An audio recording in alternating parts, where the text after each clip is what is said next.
The sheriff walked into the prison in despair, then locked the cell door tightly and threw away the key in his hand. He had locked himself in to find his deceased wife. He gazed deeply at the screen, where a body clad in protective gear lay. It was his wife, Ellie. His colleagues rushed to stop him from saying those words, but it was already too late. I want to go out. Yet those few words instantly condemned the sheriff to death. In this future, severe environmental pollution forced humanity to live entirely in bunkers. A strict rule governed this world. Anyone expressing a desire to go outside would be forcibly expelled and left to die in the toxic wasteland, witnessed by all. Yet that day, the sheriff's wife insisted on going out. She and a friend had discovered hidden footage revealing the outside world wasn't polluted at all. It was a lush, green paradise filled with birdsong and flowers. No matter how much Ellie tried to explain, no one believed her. So she had no choice but to utter the forbidden words in front of everyone. I want to go out!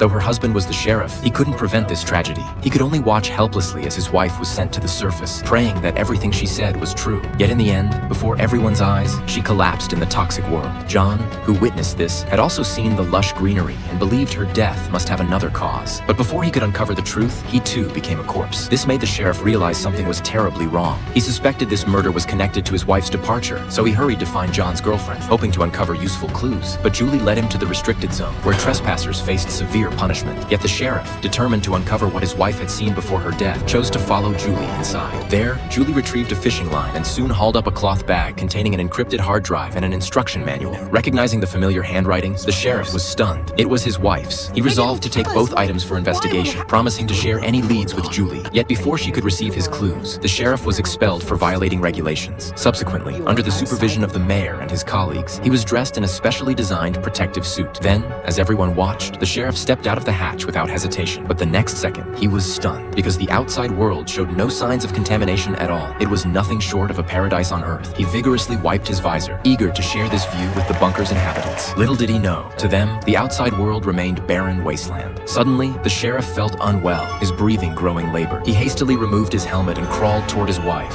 trembling. This scene stunned everyone underground. No one had ever dared remove their helmet outside. Tragically, the sheriff couldn't hold on and collapsed beside his wife. Now that even the sheriff hadn't survived, no one dared hope for the outside world anymore. They resigned themselves to staying in the bunker, but Julie refused to accept it. She couldn't understand why the sheriff had gone out to his death, nor why her boyfriend had met such a bizarre end. Yet as she pondered these questions, the bunker's power supply began to fail. If not repaired promptly, the bunker would be plunged into eternal darkness. Fear would spread throughout the underground complex, rendering survival impossible. As an engineer, Julie had no choice but to temporarily abandon her quest for answers and focus entirely on repairing the equipment. Yet that very day, she unexpectedly learned she was to become the next sheriff, a request made by the sheriff himself before his departure. It seemed he had left clues for Julie before leaving the bunker. Only by assuming the role of sheriff could the conspiracy behind it all be exposed.